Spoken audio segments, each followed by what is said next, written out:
leider schlafen musste. Im Zimmer war es vollkommen still und Emma schlief allmählich ein. In diesem Moment setzte sich Veronika auf und begann, ihre Freundin zu schütteln. »Komm, lass uns runtergehen und noch was essen!« Emma war noch relativ schläfrig und total müde. »Ich habe keinen Hunger.« »Komm, ich hab Hunger, lass uns noch mal runter!« Emma drehte sich im Bett noch mal rum und sagte, »Hol ein Eis, in der Gefriertruhe ist noch Eis!« und stöhnte so ein bisschen schläfrig. »Aber ich glaube, wir haben eh alles gegessen.« »Dann lass uns doch in den Laden gehen, noch was kaufen«, hat Veronika gesagt. »Ich will kein Eis. Lass mich pennen. Geh alleine.« »Nein, ich gehe nicht alleine. Alleine nachts gehe ich nicht. Komm, lass zusammen gehen.« Emma lag einfach in ihrem Bett und versuchte, sie zu ignorieren.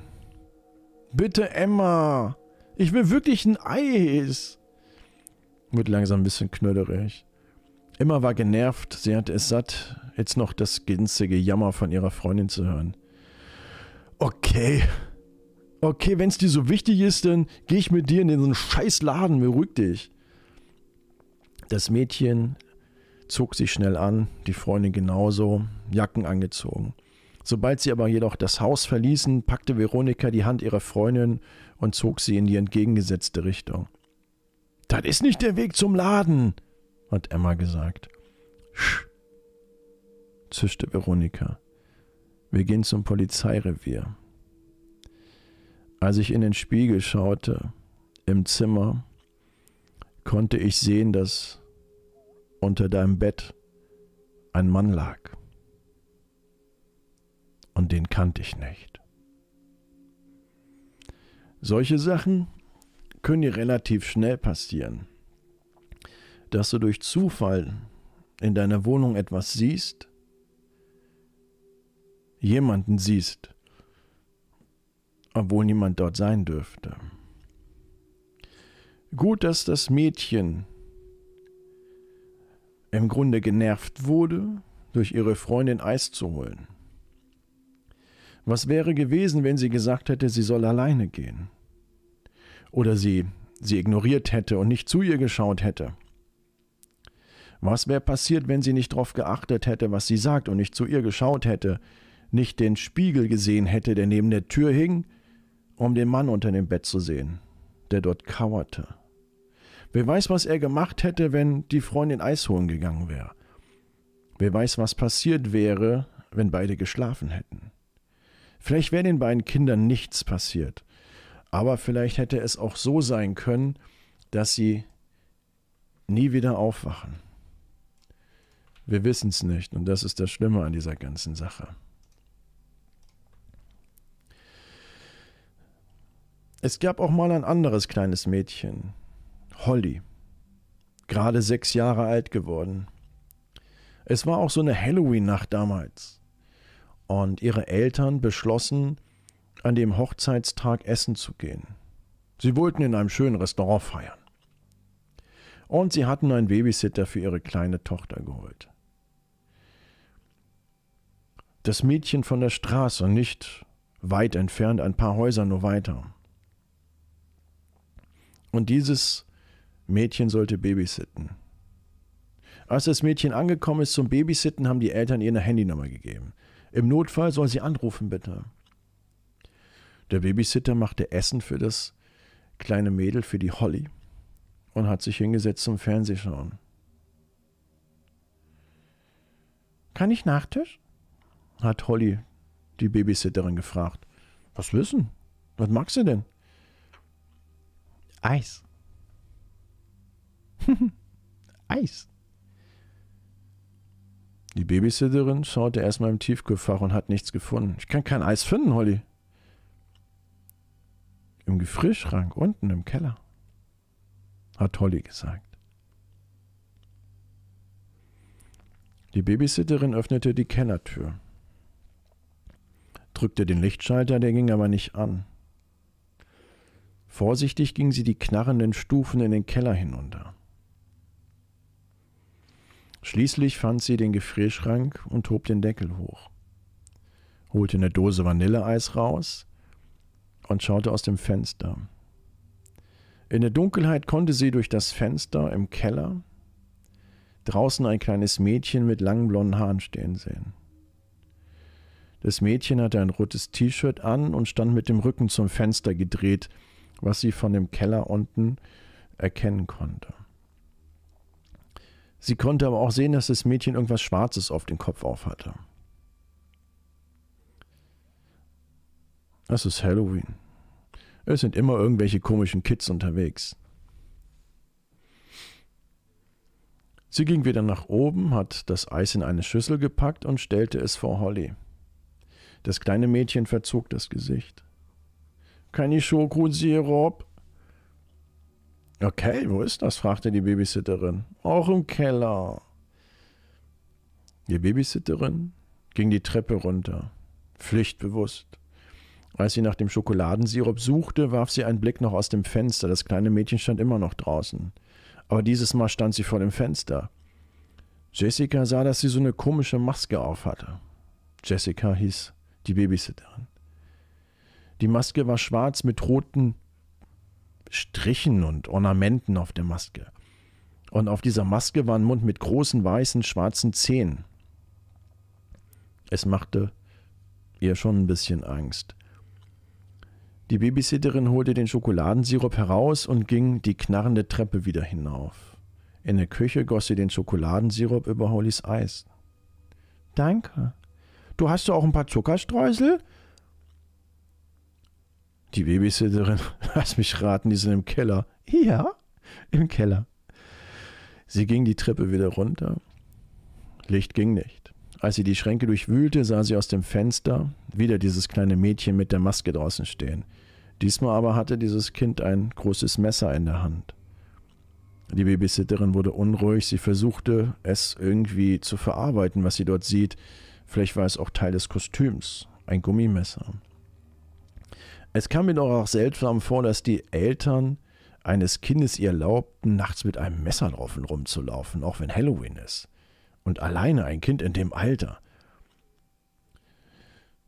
Gruselig hat sie die Streusel genommen und ist die Treppe wieder hoch und wollte aus dem Keller raus. »Danke«, hat Holly glücklich gesagt, als die Babysitterin die Süßigkeiten auf ihr Eis schüttete. »Jetzt fehlt doch noch ein Sahnehäubchen.« Die Babysitterin schon voll angepisst. »Bist du sicher, dass das alles ist, was du brauchst? Das ist das letzte Mal jetzt.« »Ich verspreche es«, hat Holly gesagt. Die Babysitterin stieg langsam hinunter in die Dunkelheit, öffnete den Schrank und fand die Kirschen. Kirschen, die nehme ich mit. Als sie wieder aus dem Fenster auch schaute, bemerkte sie, dass das gruselige kleine Mädchen in der Maske nicht zu sehen war. Sie war erleichtert. Sie war richtig erleichtert. Sie war froh, dass sie weg war. Sie hob die Kirschen auf und stieg das letzte Mal die Treppe hinauf. Als sie in die Küche kam, wurde sie von einem schrecklichen Etwas begrüßt. Holly lag mit dem Gesicht nach unten in ihrem Eis. Um sich herum breitete sich auf dem Tisch eine riesen Blutlache aus. Ihre kleine Kehle war aufgeschnitten worden. Jessica, die Babysitterin, ließ die Kirschen fallen, die fürs Eis gedacht waren. Sie rannte ins Badezimmer, schloss die Tür hinter sich ab und wählte die Notrufnummer. Sie saß auf dem Boden, weinte vor Angst. Sie wusste nicht, was sie tun sollte. Sie wartete nur noch, tränenübergießend, auf das Eintreffen der Polizei. Nach einer gefühlten Stunde hörte sie draußen die Sirenen des Polizeiwagens und das Geräusch der Tür, die aufgebrochen wurde. Eine Polizeistimme rief sie, und sie schloss die Badezimmertür auf, kam hinaus. Die Polizei durchsuchte das Haus, aber es gab keine Spur von einem Einbrecher. Ein paar Minuten später kamen Hollys Mutter und Vater an. Sie waren entsetzt, als sie ihre tote, kleine, süße Tochter vorfanden. Der Vater saß draußen auf der Treppe, den Kopf in die Hand gestützt, die Tränen überfüllte Mutter, Nervenzusammenbruch, ihre Augen schon gerötet vom Weinen. Was ist passiert? Hat die Mutter gefragt. Oh Gott, es tut mir so leid, sagte die Babysitterin. Ich war unten im Keller, ich habe aus dem Fenster geschaut, da war ein kleines Mädchen mit Maske, sie hatte ein Messer, sie stand nur vor dem Kellerfenster, sie muss Holly ermordet haben. Aber Jessica, hör mal gut zu, du bist das erste Mal bei uns Babysitterin? Ja. Was ist passiert? Ich habe erzählt, ich war im Keller, ich habe die Sachen geholt und durch das Fenster konnte ich dieses Mädchen sehen, mit dieser Maske und mit dem Messer. Jessica, im Keller gibt es keine Fenster. Es gibt nur einen großen Spiegel an der Wand. Danach wurde die Babysitterin in einer Psychiatrie eingewiesen, weil sie mit der kompletten Sache überfordert war. Was Jessica gesehen hat, die Babysitterin, ist die große Frage. Was hat sie gesehen? Hat sie Holly gesehen? Das tote Mädchen, was sich selbst umgebracht hat? Hat Holly vielleicht Suizid begangen in ihrem jungen Alter? Sich selber den Hals durchgeschnitten? Dass sie Holly sah? Oder hat sie etwas gesehen auf der anderen Seite des Spiegels? Irgendwas Dunkles, was diesen Spiegel als Portal genutzt hat, um Unheil auszubringen. Überleg immer genau, ob das, was du siehst, auch das ist, was es ist. Ist es vielleicht ein Fenster oder doch nicht, oder einfach nur ein Spiegel? Und das ist das Schlimme an der Sache.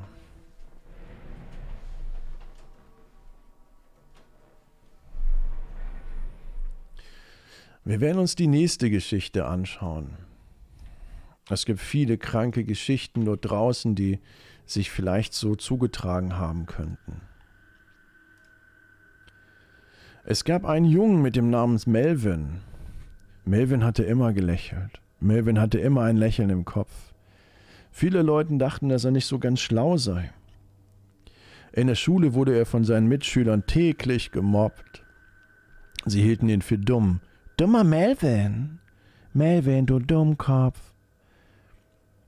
Sie freuten sich, täglich ihm Streiche zu spielen und behandelten ihn wie einen Narren. Melvin war das Ziel jeglicher Witze. Aber er ging immer noch mit den anderen Jungs mit der Hoffnung, mal akzeptiert zu werden. Melvin, du bist ein Dummkopf. Alles, was er im Leben wollte, war eigentlich die Freundschaft. Aber sie wurde immer abgelehnt, immer. Während er von den meisten Kindern in seiner Klasse gemobbt wurde, war der Redelsführer, der immer alles leitete, Tyrell. Er war besonders gemein zu dem kleinen Jungen und ließ keine Gelegenheit aus, Melvin zu demütigen. Tyrell hatte Melvin oft geschlagen und getreten, angespuckt, so zum Spaß. Manchmal ermutigte er sogar andere Kinder, Melvin zu verprügeln, nur damit er zusehen und lachen konnte. Immer wenn andere Kinder ihn beschimpften, verspotteten sie ihn, und er wollte, dass andere auch Melvin verspotteten. Es ging immer auf seine Lasten. Er versuchte so zu tun, als sei er unberührt von dem passiert, was passieren würde. Melvin hat sich fast verhalten, als wenn er nicht mehr am Leben wäre. Je mehr man ihn verspottete, umso gleichgültiger wurde es ihm. Sein Lächeln war schon einer Maske gleich. Er wurde geschlagen, er wurde verprügelt, angespuckt, er lächelte. Immer identisch. Es war irgendwann mal nachts und Tyrell und seine Freunde haben sich in der Stadt getroffen. Sie sahen, wie Melvin von der Schule nach Hause ging. Tyrell sagte, dass sie jetzt wieder mal einen Streich spielen sollten. Ihn ärgern. Komm, spielt mit. Lass mal rüber. Wir ärgern den. Tyrell rannte rüber, packte Melvin am Nacken und zählte ihn zu der Gruppe der anderen Kollegen. Hey, Melvin, heute Nacht machen wir was Krankes. Wir wollen mal eine Leiche ausbuddeln. Du wirst helfen. Ach komm, Leute, mach doch keinen Witz über sowas, hat Melvin gesagt. Da macht man keine Witze. Tyrell sagte, laber nicht so eine Scheiße. Wir gehen heute Nacht eine Leiche ausbuddeln. Niemand macht Witze, sagte einer aus der Gruppe. Kannst du dich an die alte Mrs. Jefferson erinnern, die letztes Jahr gestorben ist? Heute Abend gehen wir zum Friedhof. Wir werden sie ausgraben und vor die Schule legen. Was meinst du, was alle ausflippen, wenn da eine Leiche liegt von der alten Miss Jefferson? Wir werden jetzt graben gehen und wir brauchen jemanden, der das Tragen übernimmt. Wir haben dich gewählt. Dich? Du bist eh doof. Das kannst du nicht. Sowas kannst du mich nicht bitten. Bitte, sowas kannst du doch nicht. Ich bitte dich. Ich bitte dich nicht, ich sag's dir. Du sollst das machen, sagte Tyrell. Du hast zu tun, was dir gesagt wird. Heute Abend nach dem Essen treffen wir uns hier auf dem Friedhof, verstehst du? Wenn du nicht erscheinst, gehen wir morgen in der Schule dir den Gong deines Lebens. Dann gibt's richtig einen auf den Sack, verstehst du? Richtig. Erzähl niemand davon, verstehst du mich? Niemand. Du wirst Ärger deines Lebens bekommen. Sonst kannst du dich für einen toten Mann erklären. Als es Nacht wurde und richtig stockdunkel, traf Tyrell seine Freunde auf dem Friedhof. Sie versammelten sich, während er genau erklärte, was er vorhatte. Er würde sich als Leiche verkleiden und sich auf dem Friedhof zwischen den Grabsteinen verstecken. Er öffnete seine Tasche und zeigte ihnen das Kostüm und die Latexmaske, die er mitgebracht hatte. Wenn er hier ist, schickte ihn auf den Friedhof und sagte ihm, er soll das Grab der alten Mrs. Jefferson finden. Mitten auf dem Friedhof liegt ein frisch ausgehobenes Grab. Ich werde mich darin verstecken. Wenn er nah genug ist, packe ich ihn und schleife ihn mit ins Grab. Ich werde ihm so große Angst machen, dass er wahrscheinlich einen Herzinfarkt bekommt. Geile Idee, haben die Jungs gesagt und konnten ihre Aufregung gar nicht verbergen. Tyrell zog sein Kostüm an und ging auf den Friedhof, um sich zu verstecken. Er kletterte in das offene Grab hinein und wartete geduldig. Das wird der beste Streich aller Zeiten! Und zog seine Latexmaske auf. Eine halbe Stunde später kam Melvin, der eigentlich das Ziel des Abends werden sollte, endlich an und traf auf die Jungs am Eingang zum Friedhof. Er lächelte wie immer, aber in seinen Augen konnten die Jungen sehen, dass er Todesangst hatte. Er hatte die Hände in den Taschen, zitterte sichtlich. Die anderen Jungs schickten ihn auf den Friedhof und sagten ihm, er soll das Grab von Miss Jefferson finden. Als er tiefer in den Friedhof hineinlief, schien sich die Dunkelheit um ihn irgendwie zu verschließen. Es wurde immer dunkler. Das einzige Licht, was er hatte, war das Licht seines Handys. Er hielt es hoch, um den Weg zu erleuchten, um zu finden, wo er hin müsste. Melvin ging zwischen den Grabsteinen hindurch. Seine Schultern hängen tief hinunter und seine Hände zitterten vor Angst. Jedes Geräusch, was er hörte, ließ ihn vor Angst zucken und zittern.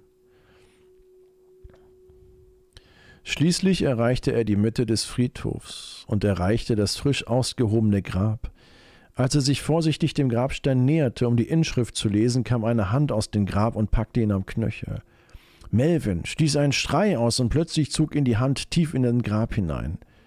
Melvin lag hustend und stotternd auf dem Boden des Lochs. Er wischte sich den Schlamm aus den Augen und sah einen schrecklichen Anblick vor sich.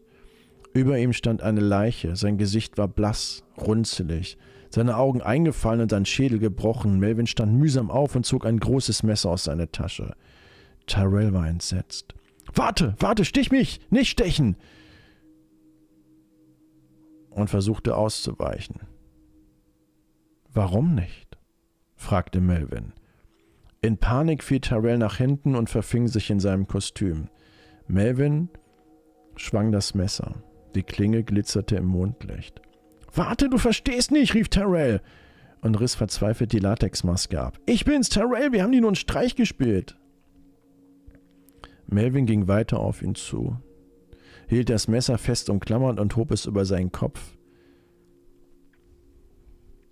»Du bist derjenige, der es nicht versteht, Tyrell«, hat Marvin gesagt. Seine Stimme war plötzlich kalt und sein Gesicht war voller Wut verzerrt. »Ich habe die ganze Zeit doch gewusst, dass es ein Streich war. Und weißt du, was das Schöne ist?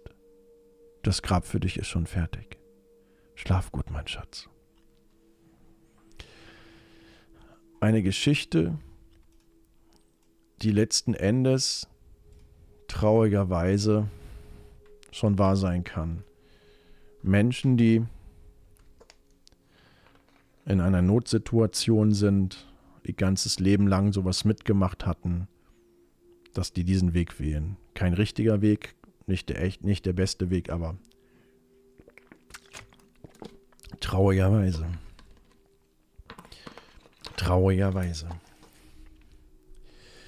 Die nächste Geschichte, um die es sich dreht, ist ein Mädchen, die etwas erlebt hat. Die kleine Sio. Es gab mal ein Mädchen namens Sio, das immer mit ihren Eltern käbbelte und sich stritt. Als sie eines Tages von der Schule nach Hause kam, geriet sie mit ihrer Mutter mal wieder in einen heftigen Streit. Sio stürmte nach oben in ihr Zimmer und schlug die Tür hinter sich zu. Sie warf einen Blick in den Spiegel und sah ein Gesicht, das sie anstarrte. Sio sprang ihr fast aus der Haut, denn das Gesicht, das sie anstarrte, war nicht ihres. Es war aus wie sie. Es war sie, aber das Haar war irgendwie zerzaust, ungepflegt und das Gesicht war schmutzig und ungewaschen. »Wie kann das sein?«, sagte Sio. »Ich sehe mein Gesicht im Spiegel, aber doch nicht. Meine Haare sind im Spiegelbild zerzaust. Ich sehe schmutzig und dreckig aus.« Sio starrte ihr Spiegelbild an. Sie starrte sich tief in die eigenen Augen und fand kein Schimmer des Wiedererkennens. Das, was sie sah, war sie, aber fühlte sich trotzdem an und sah optisch aus wie jemand Fremdes. »Wer bist du? Wer bist du?« Das Spiegelbild blieb stumm.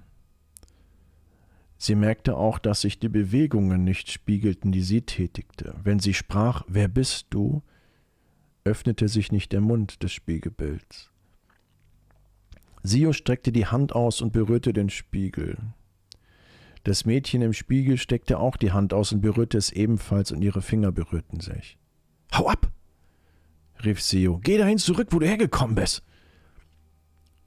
Plötzlich packte die Hand des Spiegelsbild sie selber am Handgelenk und zog sie in den Spiegel. Versucht es. Sio kämpfte und versuchte sich zu befreien, aber es nützte nicht. Das andere Mädchen zog so kräftig und Sio wurde durch den Spiegel gezogen.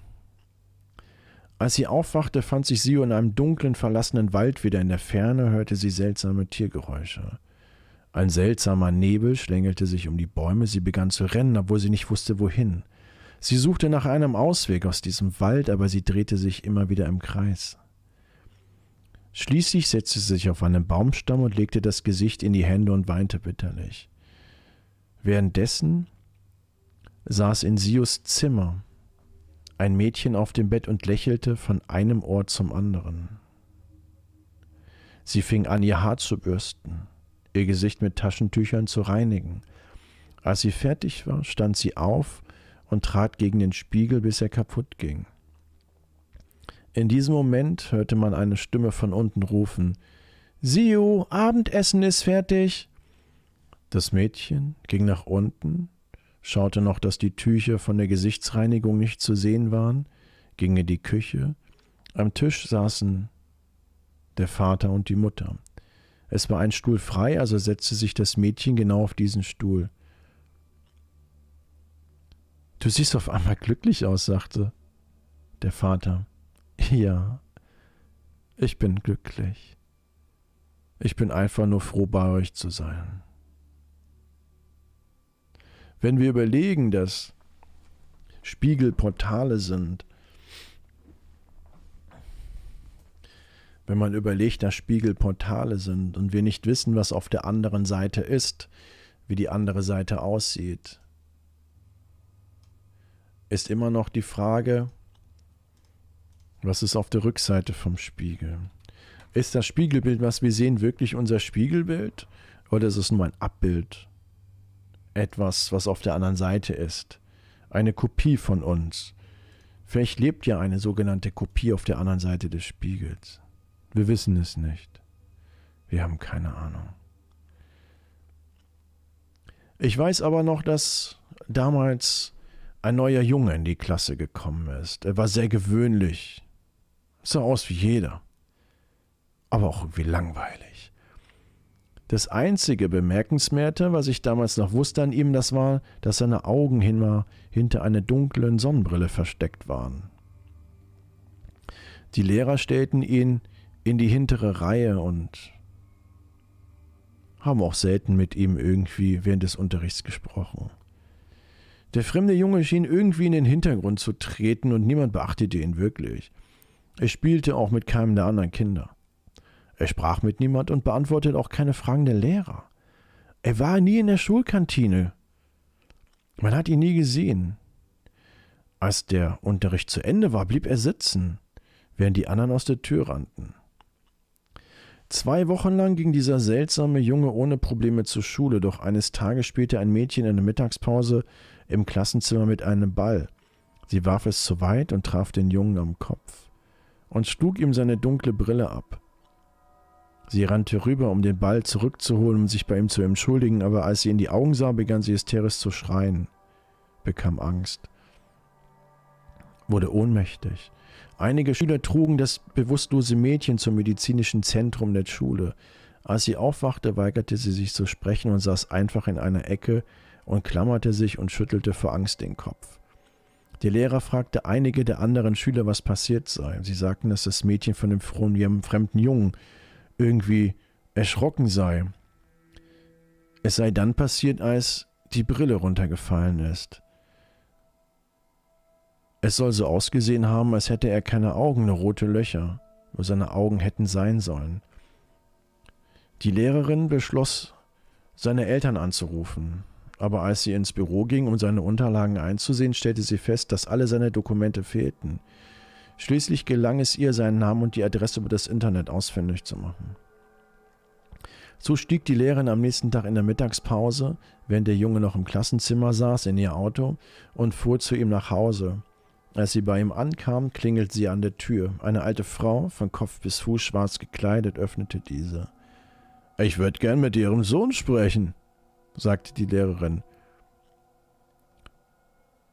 »Du bist zu spät.« »Was? Was? Ich will mit Ihrem Sohn sprechen. Was reden Sie?« »Du bist zu spät.« »Wir haben gar keine Uhrzeit ausgemacht«, sagte die Lehrerin. »Ich sag doch, du bist viel zu spät.« Er starb vor über einem Jahr. Die alte Frau brachte die verstutzte Lehrerin ins Haus hinein und zeigte ihr ein Bild von ihrem toten Sohn. Es war der seltsame kleine Junge, der die letzten 2 Wochen zur Schule gegangen war. Die Lehrerin war so schockiert und verstört, dass sie auf der Stelle sich übergeben musste und fast in Ohnmacht gefallen wäre. Eine Stunde später traf ein Arzt und eine Krankenschwester in der Schule ein. Sie betraten das Klassenzimmer und zerrten den fremden Jungen tretend und schreiend heraus. Nachdem sie untersuchten, konnten sie keinen Herzschlag feststellen und erklärten ihn sogar für tot. Es scheint, dass der seltsame kleine Junge ein zuvor bei einem Unfall ein Erlebnis hatte, was ihn den Tod brachte. Er war so engagiert, dass er trotzdem er verstorben war, weiter zur Schule gehen sollte. Das Schlimmste war, dass dieser Junge mit allen Möglichkeiten dagegen kämpfte zu sterben, obwohl er tot war. Er wollte nicht gehen, er wollte nicht loslassen. Es ging so weit, dass er trotzdem immer wieder zur Schule wollte. Man hat ihn beerdigt. Er saß am nächsten Tag wieder in der Schule. Pastoren und Priester gingen hin, tätigten Exorzismen, damit er aufhört. Er ist immer wieder aus seinem Grab rausgeklettert und hat es geschafft. Mit seinen Fingernägeln sich durch das Erdreich gegraben, bis man hinging, dass man ihm übermenschliche Kräfte zusagte. Man hat ihn in einen Sarg gestopft, die Hände und Beine zusammengebunden und versuchte, seine Seele zu erlösen. Als man ihm wieder knebelte und ins Grab legte und die Erde über ihn schaufelte, konnte man durch das Erdreich das Schlagen und Schreien hören. Man soll heute noch, wenn man über diesen Friedhof geht, seine gedämpften Schreie hören. Und heute noch möchte er raus, weil er nicht sterben möchte. Man sagt, dass fast auf jedem Friedhof so eine Person liegen soll. Du sollst nur den richtigen Weg wählen, um ihn zu finden, diesen Menschen, der nicht sterben möchte. Man sagt, auf jedem Friedhof soll es einen Sarg geben, wo ein Verstorbener an Händen und Füßen geknebelt ist, damit er nicht wieder aus seinem Grab hervorkommt. Man sagt, dass die Seele ja den Körper verlässt nach dem Tod. In den Fällen, die es auf jedem Friedhof gibt, möchte die Seele den Körper nicht verlassen. Sie ist gebunden an diesen Körper. Und das für ewige Zeiten. Ich kann mir das wirklich vorstellen, dass es das gibt, dass die Seele den Körper nicht verlassen möchte. Wir schauen uns die nächste und letzte Geschichte an. Es gab damals ein junges Mädchen namens Alina, die es liebte, Süßigkeiten zu essen. Eines Tages auf dem Heimweg von der Schule aus kam sie am Straßenrand an einem Mann vorbei, der ihr Süßigkeiten verkaufte. Aus einem Van. Sein Van war vollgepackt mit allerlei Leckerlein. Alina hatte aber kein Geld, aber der Mann sagte, er würde ihr umsonst Süßigkeiten geben. Jeder weiß eigentlich schon letzten Endes, worum es geht, wenn ein Mann einem Kind umsonst Süßigkeiten anbietet. Das entzückte Mädchen nahm sein großzügiges Angebot gerne an und rannte mit ihrer Tüte Süßigkeiten sofort nach Hause. Sie konnte innerhalb von Minuten die Tüte leer essen. Nicht lange danach hatte sie natürlich die typischen Bauchkrämpfe. Es fühlte sich so an, als wenn ihr Bauch in Flammen stehen würde. Die stechenden Schmerzen in ihrem Bauch wurden im Laufe der Nacht immer schlimmer. Als sie zu Bett ging, konnte sie die Schmerzen nicht mehr aushalten und ihr Vater brachte sie ins örtliche Krankenhaus. In der Notaufnahme untersuchten die Ärzte sie, konnten aber die Ursache in keinster Weise herausfinden. Nach einer Röntgenaufnahme waren sie schockiert. Ihr Bauch war von irgendetwas gefüllt. Eine große dunkle Substanz war zu sehen und die Chirurgen entschieden, sofort in die OP zu gehen. Sie setzten sie einer örtlichen Betäubung aus und führten die sogenannte Bauchoperation durch, bei der sie mit einem Skalpell aufgeschnitten wurde. Sie waren entsetzt, als sie in den Bauchraum hineinblickten und ein haariges Wesen erkannten. Es war faustgroß, hatte Augen, einen komischen Geruch und einen komisch wirkenden Mund. Die Chirurgen holten dieses mysteriöse Wesen mit einer Zange heraus und legten es in ein Glasgefäß. Es wurde zur Analyse in ein Labor geschickt. Der Schaden, den dieses Etwas in ihrem Bauchraum angerichtet hatte, war immens. Es hatte fast den kompletten Magen des Kindes aufgefressen und nur noch eine kleine Stelle überlassen. Das Einzige, was die Chirurgen tun konnten, war ihre Speiseröhre in ihren Dünndarm zu befestigen, um den Magen vollständig zu umgehen. Das bedeutete, dass für den Rest ihres Lebens alles, was sie aß, an einem Ende wieder rauskam und am anderen Ende hineinging. Also seid vorsichtig, sagten die Chirurgen, nimm keine Süßigkeiten von Fremden an. Der Chirurg lächelte und gab dem Mädchen, nachdem es aufgewacht war, eine kleine Tüte. Das Mädchen, nachdem sie aus der OP aufgewacht war, nahm die kleine Tüte entgegen und fing an zu schreien. Der Chirurg lächelte.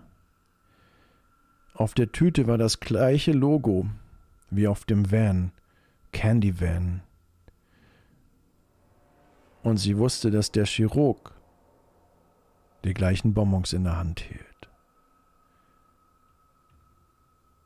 Die Frage, die sich stellt, ist es Zufall, dass er vom Candy Van Bonbons in der Hand hatte und dem Mädchen diese geben wollte, kurz nach der OP wohlgemerkt? Oder haben wir es mit hier viel mehr zu tun? Und das ist die große Frage. Deswegen immer vorsichtig, nimm nichts von fremden Menschen an. Das war die letzte Geschichte für heute am 23.12. Morgen haben wir Heiligabend. Ich bedanke mich für alle, die dabei gewesen sind. Ich wünsche euch gruselige Träume. Wir sehen uns nach den Feiertagen wieder. Denina, danke dir. Wünsche dir eine tolle Tage. Genieß die Zeit mit deinem Lieben. Schlaft alle gut. Wünsche der Community frohe Weihnachten. Ich wünsche euch frohe Weihnachten. Genießt die Tage. Auch wenn ihr Weihnachten nicht feiert, macht die schönsten Tage draus.